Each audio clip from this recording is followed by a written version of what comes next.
Yeah, so good morning from Los Angeles. Realize it's your beer hour for you, it's coffee hour for me. Um, so yeah, I'm at Caltech and I work on the BICEP array project, which is part of the BICEP Tech collaboration that many of you know. Our sort of game is making small aperture telescopes that operate at the South Pole and with which we plan to probe inflationary cosmology. And I'll talk to you about where we are with the BICEP array project today and our coming, call it couple of years worth of installation progress leading to science. So this may have been introduced a few times throughout this conference. I won't belabor the point, but one of the key questions in modern physics that still remains unanswered in some detail is how did the universe begin? So what were the mechanisms around what we call the Big Bang? Of course, it's hard to define the exact time on this context. So we have this theory of inflation, as you may know, which essentially has this empirical statement that the universe expanded 50 e-folds in a very short, very brief period of time. And the statement is not just random. It actually solves many problems and fundamental sort of cosmology and observations. So the problems it solves I've listed up top. So one of the first things is that we measure the curvature of our universe to be flat, and there's no a priori reason why it should so. And if you invoke inflation, where again space-time expands so rapidly, you would get this curvature to be nearly flat. Then there is the more observation-driven fact that there are correlations at very large angular scales in the CMB, and these are acausal if you don't invoke inflation again, i.e. these regions must have been in proximal causal contact very early in the universe, and the process of inflation, when it occurred, separated these regions very far away as we see them today.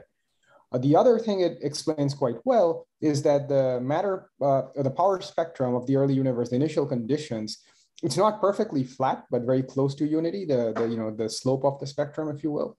And inflation, again, does a good job explaining that.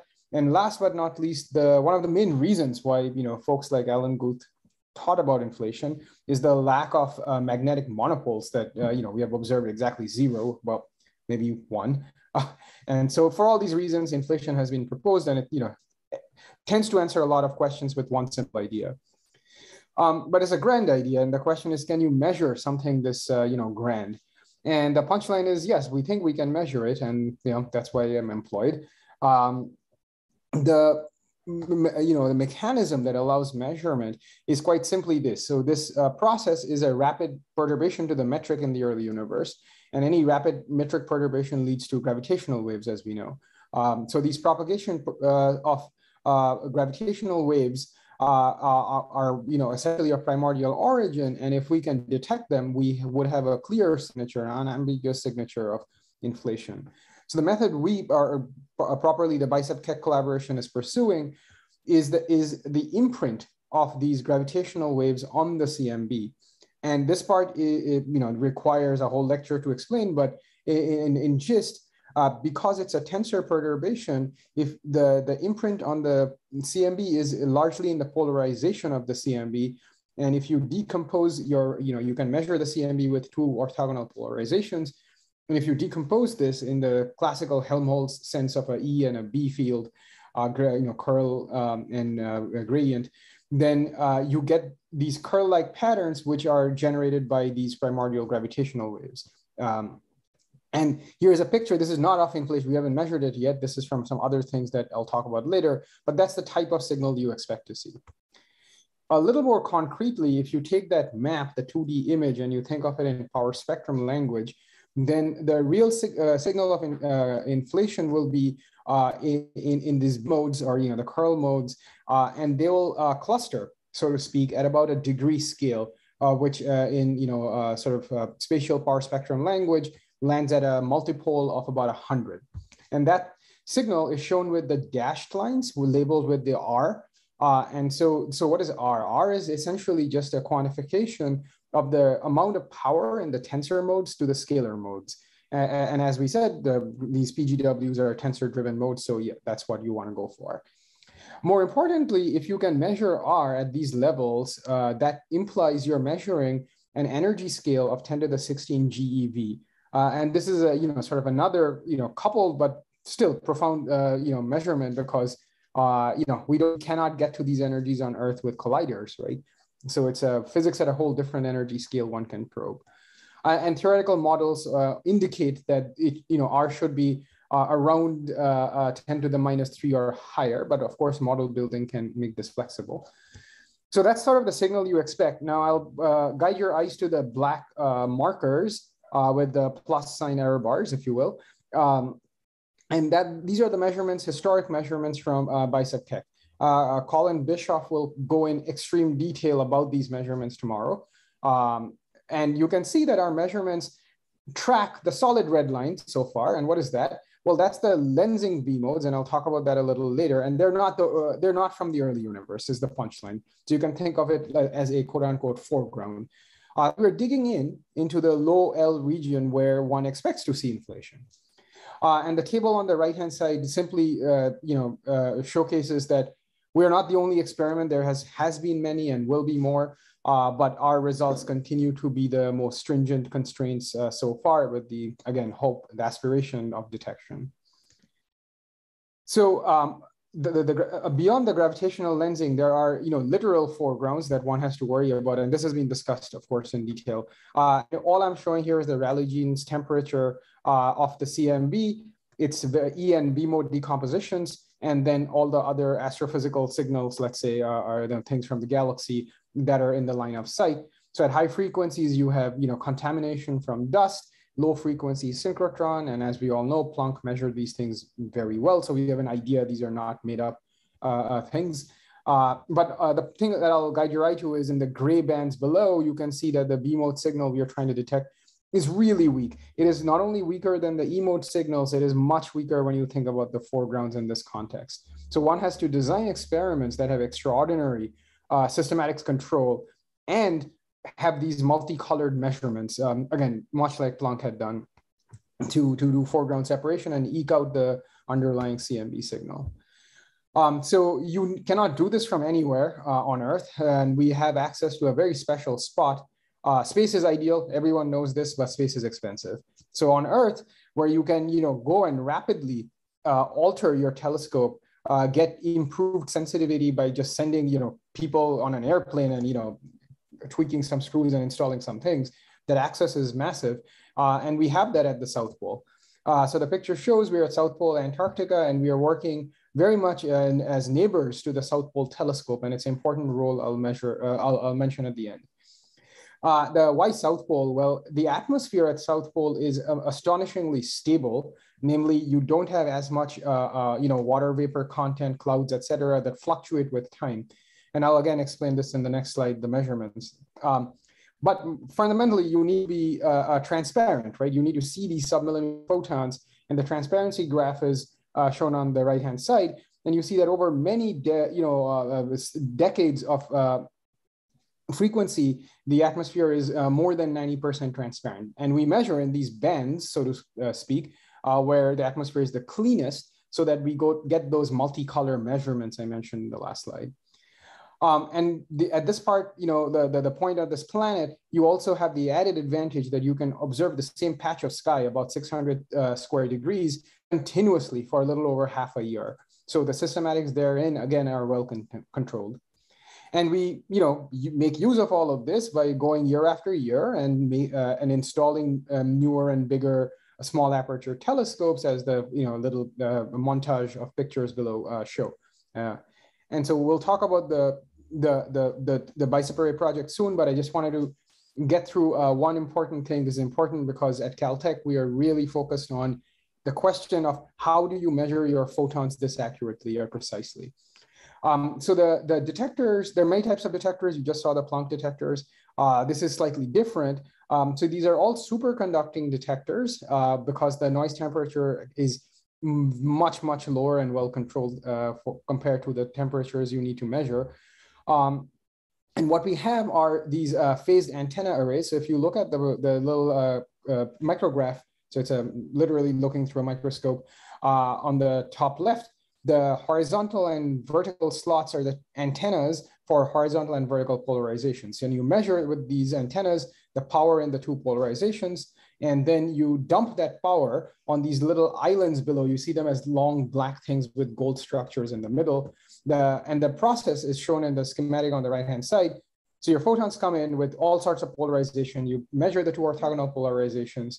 Then you take that power and you define a nice frequency band on chip. So for example, you go from 80 to 100 gigahertz, let's say, and then that power, integrated power in that band is deposited on this island. The island then heats up because it's suspended. And we make use of the properties of superconductors here, namely that the resistance of a superconductor is a step function. So if you stand at the heel of that step, any change in temperature, i.e. the island heating up, gives a large change in resistance. And that's a very high dynamic range signal you can measure. And that's how BICEP gets to measuring these small signals. So is it good enough, you may ask? And so, sort of bird's eye view of data from the poll. So I'll walk through the graphs, the text to explain it next to the graphs. So the top plot is showing what the signal looks like as you're scanning the telescope. And it's really flat. You don't see large 1/f structures or high frequency spikes.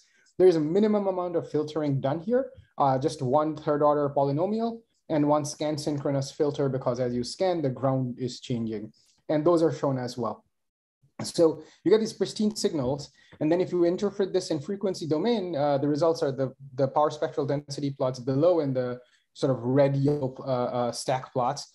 And most important is the pair difference plot, because you measure the two polarizations, but what you really care is the difference between them, because the sum of them is just the temperature, and we will never compete with Planck on that, right? So in the pair difference plot, you see that it's, again, flat power spectral density. So you are not at all worrying about atmospheric fluctuations, et cetera. Particularly in time domain, the multiple of 100, where we expect inflationary signals, is at half a hertz, where again, you see a very flat response. So this is proving the reliability of our measurement scheme. The telescope scans are very simple. We go at a particular elevation and then we scan in azimuth. We lock another elevation, scan in azimuth, and so on. So I won't belabor this point, but basically it's a very simple and elegant measurement. So I apologize for background noise. It's garbage day here. So with that, we again deploy these generations of telescopes, and you can see that as each generation goes in, we essentially increase the number of detectors per telescope. So you can see that increasing squares on the bottom side. Those are like tiles of little detectors. Not only that, the different colors are showing that we also deploy detectors tuned to different frequencies. And as was mentioned, this is very important because you have contamination from dust at high frequencies, roughly around 250 gigahertz, and then synchrotron at low frequencies, roughly around 40 gigahertz. And we need to measure those as well as we need to measure the CMU, or maybe even better, so that we can subtract it or at least do some form of component separation. And the sensitivity currently, again, Colin will talk more about this tomorrow, is shown on the right-hand side. This is the power in the L of 80, again, where we expect inflation. And you can see that we have measured dust quite well. So the blue solid dots are the autocorrelation power, and they're very good, enough to detect dust throughout the frequency range. But the synchrotron, we don't have a clean measurement yet. And that's the motivation for BICEP array. So BICEP array, so you can just focus on the orange box, has 4 receivers, 4 telescopes that will go in this blue mount shown above. We have deployed the first one. That's why the top tube looks bigger than the lower 3 tubes. And we have, again, multiple tiles with a total detector count that is much larger than what we have done so far. And the idea is, again, measuring across all these bands, these from 30 gigahertz to 270 gigahertz with a very high survey weight, so that you can very quickly get to the B modes. And so we'll talk about this a little more now. So how do you measure, again, this thing? So I've told you the detector end, but the broader picture from starting from the sky down is seen when you take a cross section of our telescope. We did not cut the telescope. This is a CAD drawing. You can see that first you need to worry about what kind of photons are you willing to accept, because there's a lot of terahertz emission, and that would make the signal to noise horrible when those high frequency photons fall on your detectors. So we start with this Illumina filter up top that is infrared. It's an infrared filter actively, and it has special anti-reflection coating.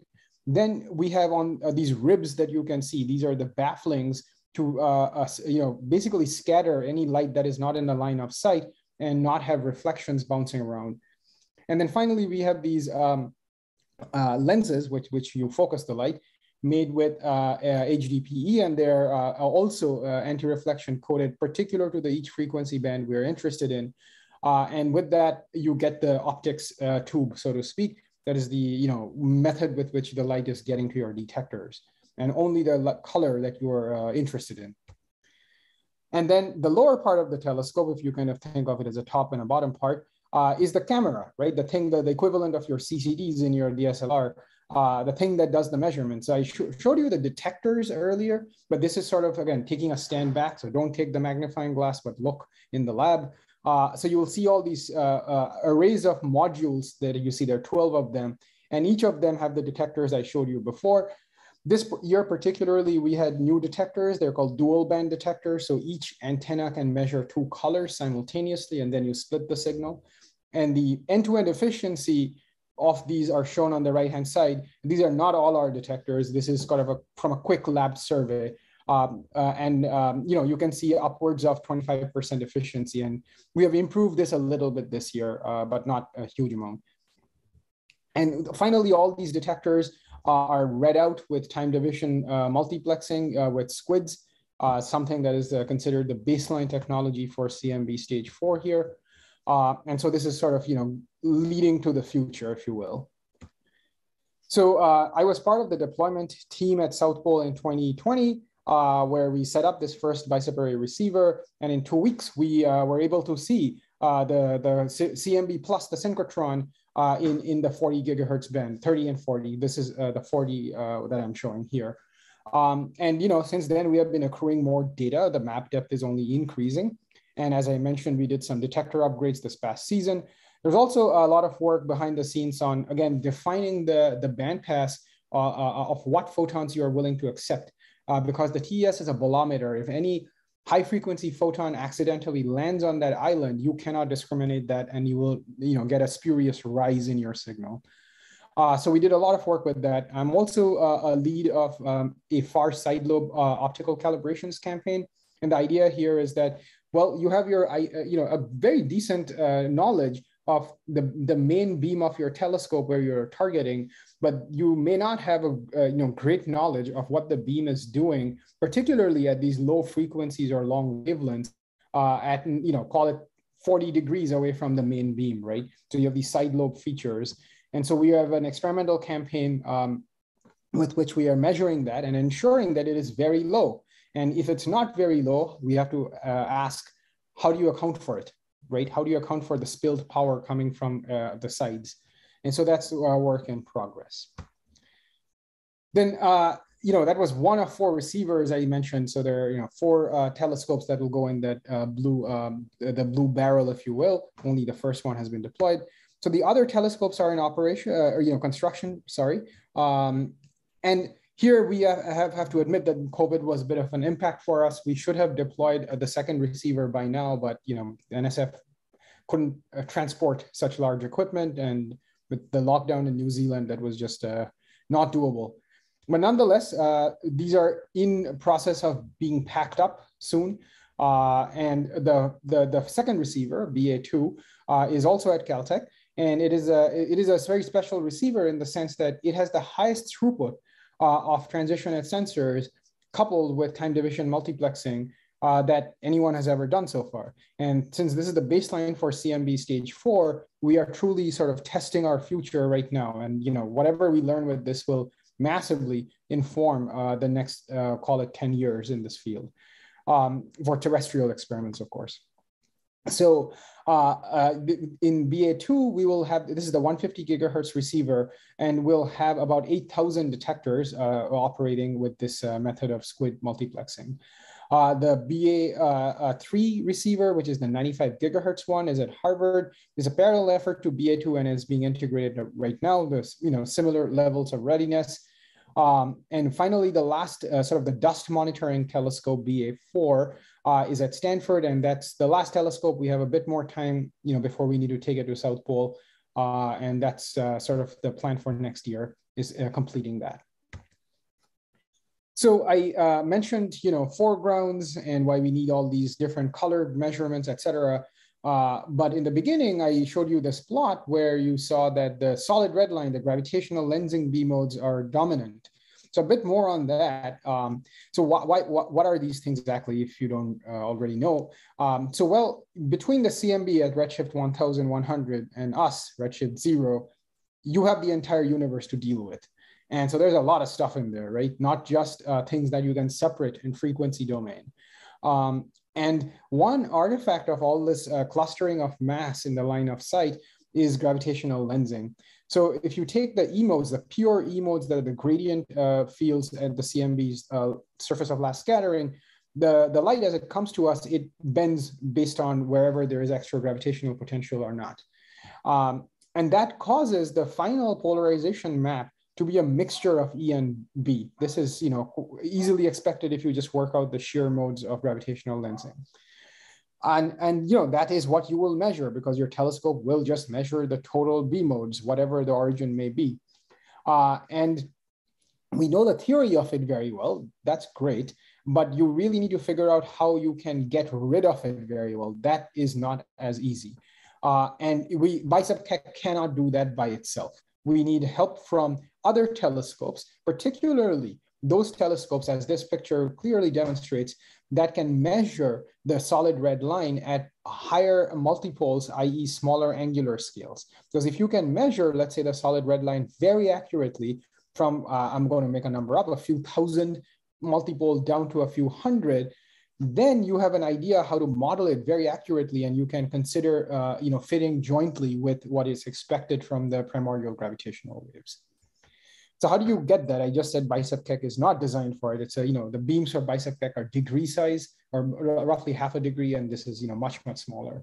So we go to our neighbors next door. I mentioned in the opening that we are operating very much next door to the South Pole telescope. And the South Pole telescope does measure the CMB with extremely high spatial resolution at arc-minute scales. Things like CMB HD will do this even better, but this is certainly good enough for BICEP array.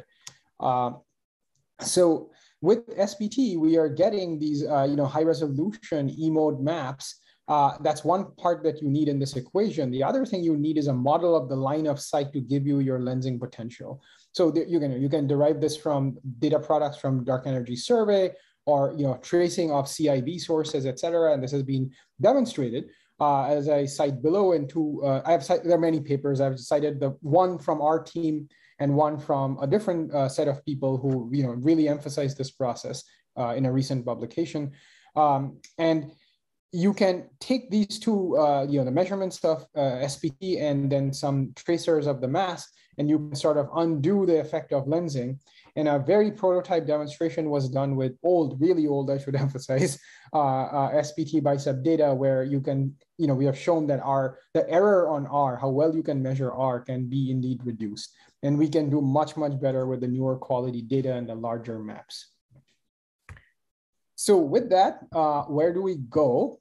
So this plot is showing how the program, the BICEP keck program, year by year, reduces the error budget that ultimately feeds into how well you can measure R.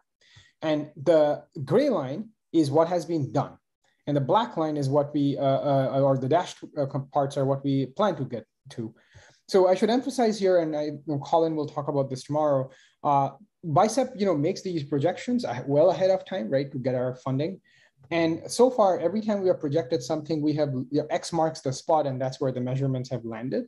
So we have done pretty well in understanding our instrument, that we can project many years in the future and get there even through the tribulations of life. So until recently, our sort of landmark results have been a little around, let's say, 10 to the -2 in sigma r. But we want to go orders of magnitude deeper. And as shown, the BICEP array program, so this, read it starting at 2020, is going to sort of step down again. And so the different scalloped curves you see are the different receivers turning in. These are the BA1 for synchrotron that makes the first big impact. Then you need dust, and then you need, again, deeper CMB measurements. And then we also show the projections. What if you didn't have SPT and you did not undo the gravitational lensing modes, et cetera? So you can see the sort of the swath of the projection where we expect to land. And yes, the COVID delay does extend the timeline there a little bit, but not a lot, just a couple of years at most. So BICEP Keck is continuing to collect CMB data even through all of this with the BICEP 3 receiver. And again, this will be calling stock tomorrow. And the new receivers, as they kick in, should allow us to climb down this ladder, so to speak. With our final point where we want to end is about R of 2 times 10 to the -3. And this is, again, in combination with SPT. And as we get there, we are already probing the physics of inflation. So this is a picture from, a constraint plot, rather, from BK18, where I'm only just showing the case that by increasing the sensitivity to R, we are probing these inflationary models. So what was the potential of the inflationary epoch? Will tell you how different the tensor to scalar ratio is and how the tilt of the power spectrum is. And the more you constrain that, the more you understand these fundamental potentials, right? The field theory of inflation, if you will. And we have made significant progress, and some of the simple models have been, sort of ruled out, if you will. And, theorists will have to get to work, and we have to continue measuring this even more accurately so we understand the mechanisms that drove inflation. With that, I will just end my talk and say there's a lot of background technical instrumentation work that needs to go on before you get to pictures like this, decades worth of work, and that hope you got a picture of this today. Thank you.